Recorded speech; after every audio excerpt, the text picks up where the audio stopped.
বোন সমতুল্য, আর তুই মহারাজকে গালি দিচ্ছিস? ওরে স্বামী ধন, তারে কেউ নিন্দে গায়? স্বামী হচ্ছে আসল গুরু, স্বামী প্রাণনাথ। নিজের মুখে মন্দ কওয়া তো দূরের কথা, শুনলেই হয় পাপ। স্বামীর নিন্দা নিজের মুখে গাওয়া তো দূরের কথা, কেউ যদি বলে এটা শোনাও পাপ। তাই শাস্ত্রে বলে, যথা হয় গুরু নিন্দা তথা না যাইবে, গুরু নিন্দুকের মুখ কবু না হেরিবে। যারা গুরু নিন্দা করে তার মুখ দেখলেও পাপ হয়। আর তুমি স্বামীর নিন্দা করছো, তা আমার সামনে? ওরে প্রসাদের ভাগ পাসনি বলে তোর রাগ। নিয়ে আয় স্বর্ণ থালা, প্রসাদের ভাগে দিবই আমি। আমি যদি মা হই, মা হইবে তুমি।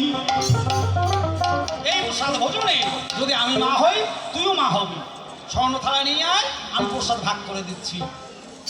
মেজরানি আনিল থালা, কর জোরো করি, প্রণাম করি এবার। কইছে কই কি রানী, দিদি আমি বড় অপরাধ করেছি, তুমি আমাকে প্রসাদের ভাগ দিবে। দুভাগ করিয়া প্রসাদ একে ভাগ রাখিয়া, অর্ধ ভাগে দিল কইকির স্বর্ণ থালাতে তুলিয়া। রানী কুঠিরে যায়, প্রসাদ ভাগ করি। ছোট রানী সুমিত্রা এবার কেঁদে কেঁদে কহিতেছে বাণী, বড়দি তোমরা দুইজন আমার বড় দিদি সমতুল্য, আজ তোমরা প্রসাদ ভাগ করে নিচ্ছ, কিন্তু আমি কি তোদের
যজ্ঞের প্রসাদ দুইজনে নিলে অংশ করিয়া, প্রসাদ খাইলে পুত্র পাবি তোদের কোল জুড়িয়া।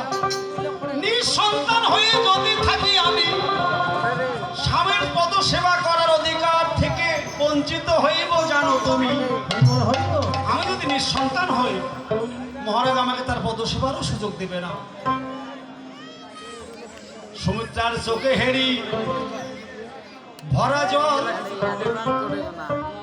প্রসাদের পাত্র লইয়া কৌশল্যা কহিসে বচন, সুমিত্রা রে ওরে স্বর্ণ থালা নিয়ে আয়, আমি না তোর বড় দিদি। এই প্রসাদ ভোজনে যদি আমি হই জননী, তুমিও সন্তান কোলে পাবো, প্রসাদের ভাগ দিচ্ছি আমি। ওই অর্ধেক প্রসাদ আমার দুই ভাগ করিয়া, একে ভাগ যত্ন সহকারে দিলেন সুমিত্রার স্বর্ণ থালাতে তুলিয়া।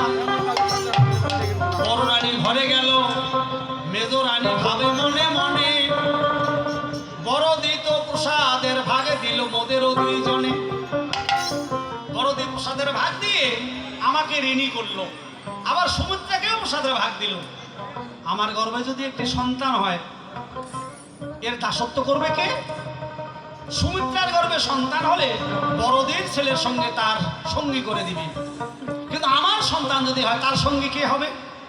এই প্রসাদের ভাগ আমিও দেব। যদি প্রসাদ খেয়ে সন্তান হয় তাহলে আমার ছেলের একটা দাস হবে। এহেন ভাবিয়া মনে প্রসাদের নইয়া হাতে চলিলেন সুমিত্রার নিকটে। ডাকিয়া কহেন রানী, ওরে সুমিত্রা, থালা নিয়ে এসো তুমি, প্রসাদেরও ভাগ দিব আমি। আমিও তো প্রসাদের ভাগ দেব, কিন্তু একটা শর্ত আছে। কি শর্ত মধ্যম দিদি? বড়দি প্রসাদ দিয়েছে, তাতে যদি হয় একটি নন্দন, বড়দির ছেলের সঙ্গে সঙ্গী করিবে তখন। বড়দি তোমার কাছে দাবি করলে তোমাকে দিতে হবে, কিন্তু আমি যে প্রসাদ দিলাম তোমার করেতে তুলিয়া, এতে যদি সন্তান আসে তোর কোল জুড়িয়া। হরিবল হরিবল। যদি তো দুইটি সন্তান হয়, একটিকে বড়দির সন্তানের দাস করে দিবি, আর একটিকে আমার সন্তানের দাস করে দিতে হবে। ঠিক আছে মধ্যম দিদি, সত্যিই দিবি? অবশ্যই দেবো। ওই অর্থ অংশ প্রসাদ রাখিয়া নিজের জন্য আর এক ভাগে করে দিল সুমিত্রার স্বর্ণ থালে। একই অংশ নারায়ণের চারি অংশ হইল। প্রসাদ খাইয়া তিন রানী সন্তান কোলে পেল। দুই ভাগ পেয়েছিল সুমিত্রা, যেমন যমজ সন্তান তার হইল ভাই দুইজন। কোন দুইজন? লক্ষণ আর শত্রুঘ্ন। এরা দু ভাই ছিল গৌর বর্ণ, জন্মেছিল সুমিত্রার গর্ভে। রাম হইল কৌশল্যা নন্দন, ভরত কৈকির উদরে। চারি অংশ হইল ভগবান ওই ত্রেতা যুগে। লীলা করিবার তরে স্বয়ং লীলাময় হরি। চৈত্র মাসে রামনবমী তিথিতে আসে অযোধ্যা নগরী। আপনারা অনেকেই সিন্ধুনদীর বাণী যান না? সিন্ধুনদীর বাণী যে দিনটা হয়, এইটা কিন্তু মহানবমী,